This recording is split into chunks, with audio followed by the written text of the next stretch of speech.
सुप्रभात मेरे प्रिय बच्चों। बेटा, ये शीर्षक भक्ति काल के निर्गुण शाखा के अंतर्गत आने वाले सर्वश्रेष्ठ कवि कबीरदास जी के द्वारा रचित साखी नामक शीर्षक से उद्धृत है। ये साखियाँ हिंदी के दोहे छंद में रचित हैं।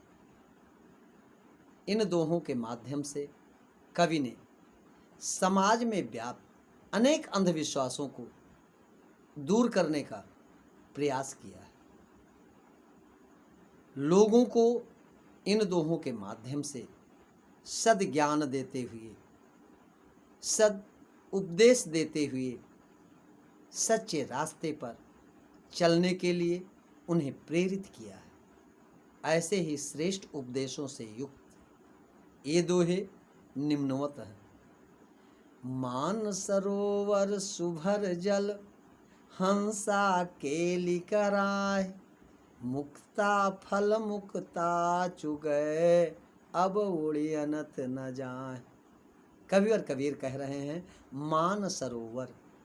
बेटा, कैलाश पर्वत पर मान सरोवर नामक एक ऐसा तालाब है। वो तालाब सुभर जल, अच्छे प्रकार से निर्मल जल से परिपूर्ण है, अर्थात भरा हुआ है।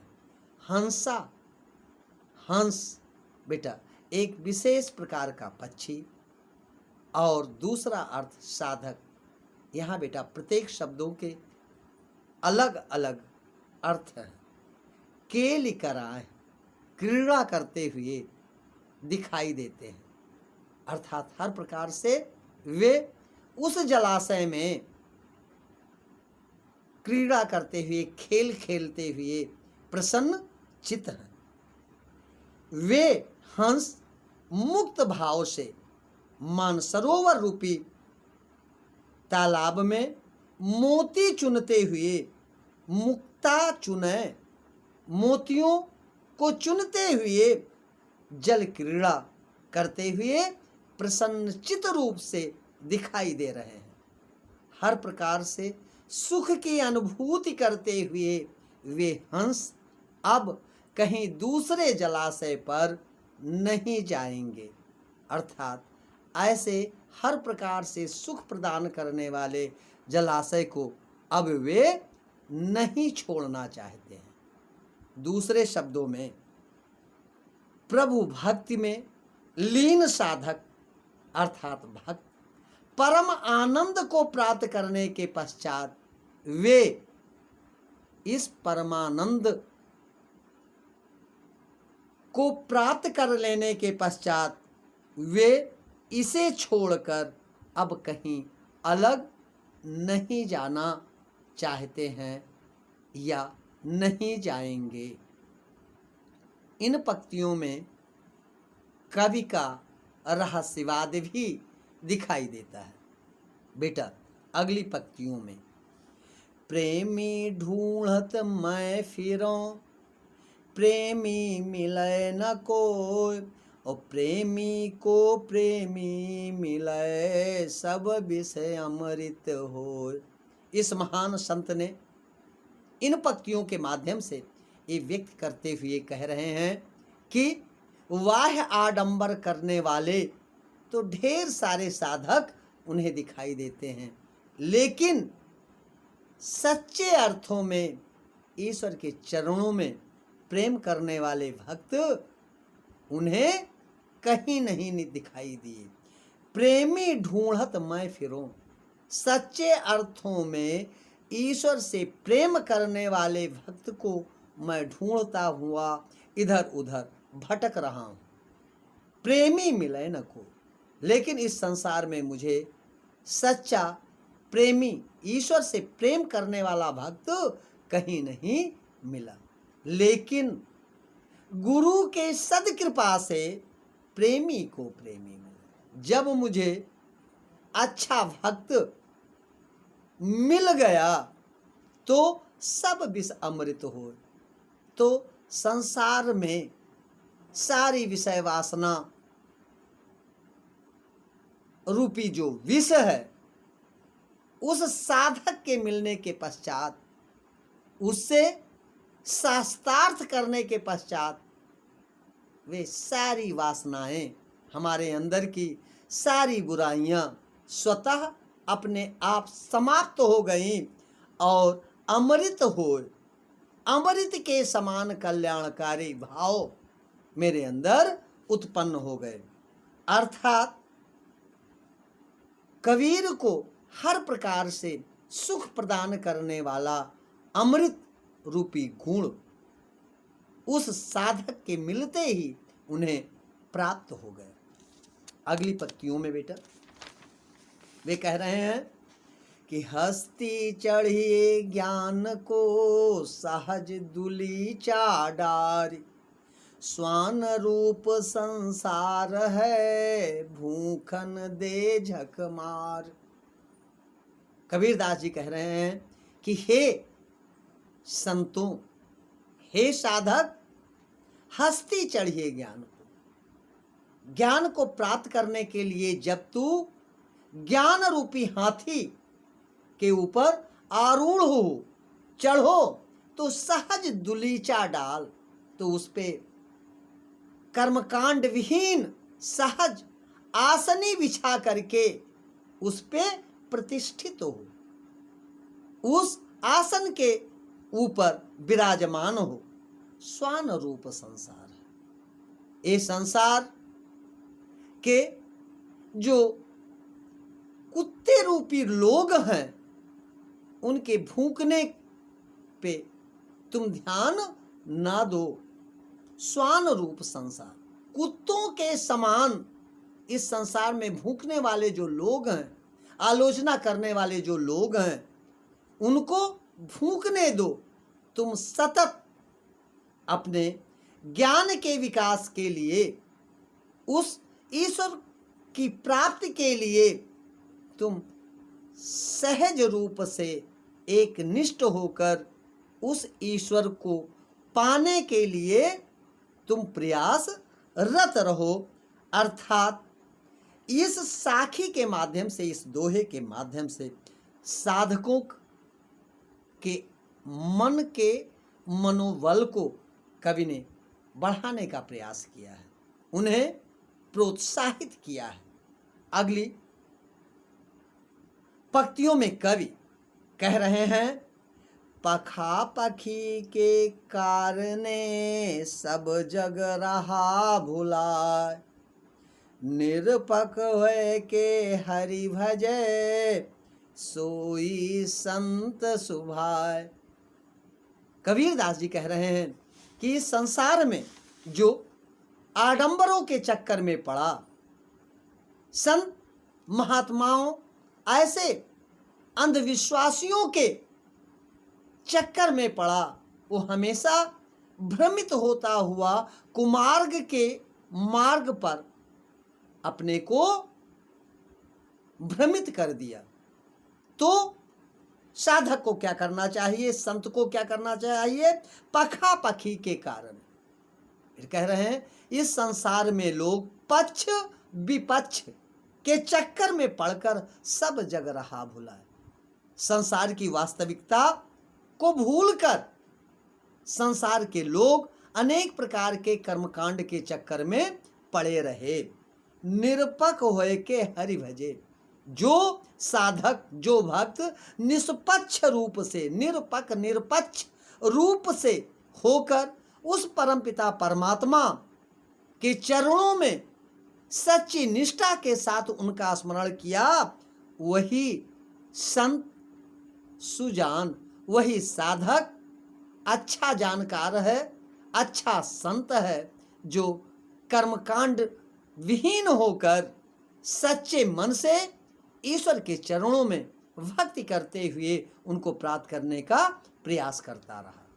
अगली पंक्तियों में वे और इस भाव को स्पष्ट करते हुए कह रहे हैं, हिंदू मुआ राम कहे मुसलमान खुदाए।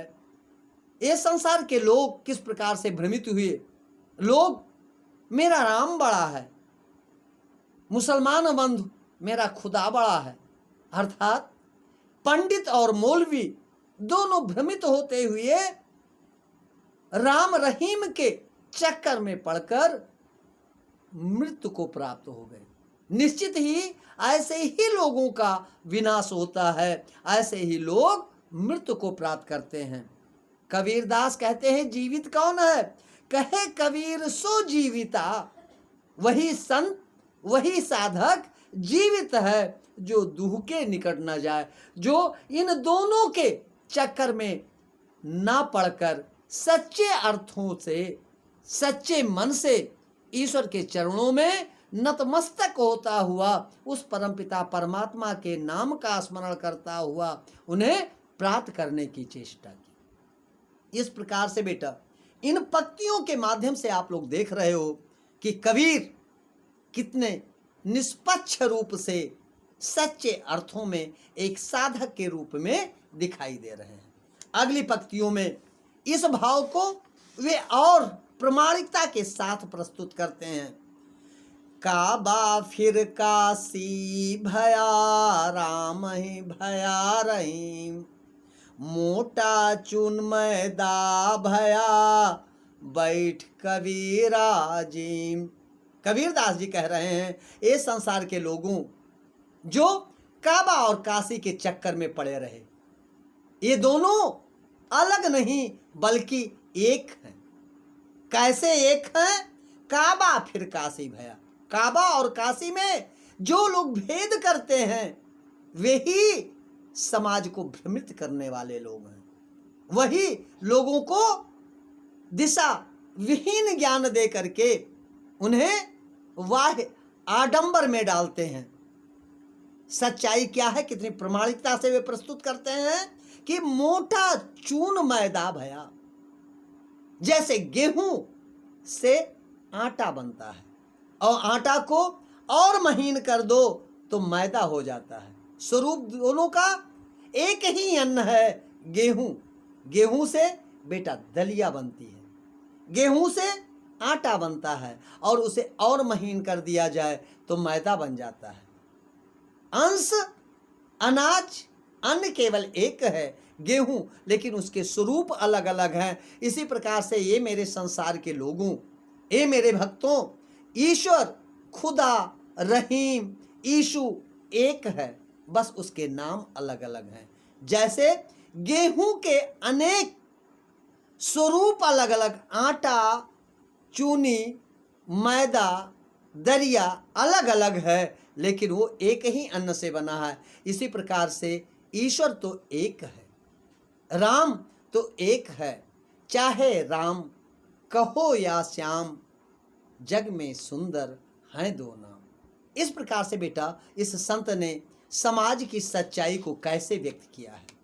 अगली पंक्तियों में कवि ने और कितने सुंदर ढंग से इस भाव को व्यक्त करने का प्रयास किया है। ऊंचे कुल क्या जन्मिया, करणी ऊंच न होय, सुवर्ण कलश सुरा भरा, साधु निंदक सोय। ए संसार के लोगों, ऊंचे कुल क्या जन्मिया, ऊंचे कुल में जन्म लेने से कोई श्रेष्ठ नहीं कहलाता है तब तक जब तक उसके कर्म अच्छे नहीं होंगे। कर्म अच्छे होने से ही वो श्रेष्ठ, वो महान व्यक्ति या संत कहलाएगा। जैसे बेटा ये संत हर अपनी उक्ति को एक शक्ति प्रमाण के द्वारा अपने कथन को स्पष्ट करने का प्रयास किया है। निम्न पंक्तियों में कितना सुंदर प्रमाण देते हैं। सुवर्ण कलश, सोने के कलशे में यदि सुरा भरा, यदि शराब भर दिया जाए तो वो अमृत नहीं हो सकता है, और क्या साधुओं के द्वारा हमेशा निंदा ही किया जाएगा, उसका अपमान ही किया जाएगा, उसे कोई अमृत नहीं कहेगा, उसे अच्छा नहीं कहेगा। इसी प्रकार से ऊंचे कुल में जन्म लेने से यह लोगों में अनेक दुर्गुण हैं। तो वो कभी भी श्रेष्ठता को प्राप्त नहीं हो सकता है। श्रेष्ठ वो कब होगा? जब वो अपने अच्छे कर्म के द्वारा समाज के भ्रमित लोगों को सन्मार्ग पर चलने के लिए प्रेरित करेगा, अपने जीवन में उस सच्चाई को उतारने का प्रयास करेगा और सच्चे मन से ईश्वर के प्रति आस्था रखते हुए इस जीवन को धन्य करने का प्रयास करेगा। बेटा, ऐसे सत्संदेशों से युक्त है कबीर के ये दोहे, जो समाज के भटके हुए लोगों के मार्ग को हमेशा प्रशस्त करते हुए उन्हें एक अच्छे रास्ते पर चलने के लिए प्रेरित किए हैं। बेटा, इन्हीं शब्दों के द्वारा हम अपनी वाणी को विराम देते हैं और आप लोगों को संदेश देते हैं कि बेटा, हमेशा अच्छे कार्य करने वाले लोग ही समाज में प्रतिष्ठित होते हैं, सम्मानित होते हैं और समाज के लिए बेटा एक उदाहरण के रूप में बनकर लोगों के लिए अनुकरणीय होते हैं। बेटा, इन्हीं शब्दों के साथ मैं वाणी को विराम देते हुए नमस्कार करते हैं, जय हिंद कहते हैं और अपने सभी बच्चों को शुभ आशीष देते हैं। अगली वीडियो में फिर मिलेंगे, तब तक के लिए बेटा जय हिंद।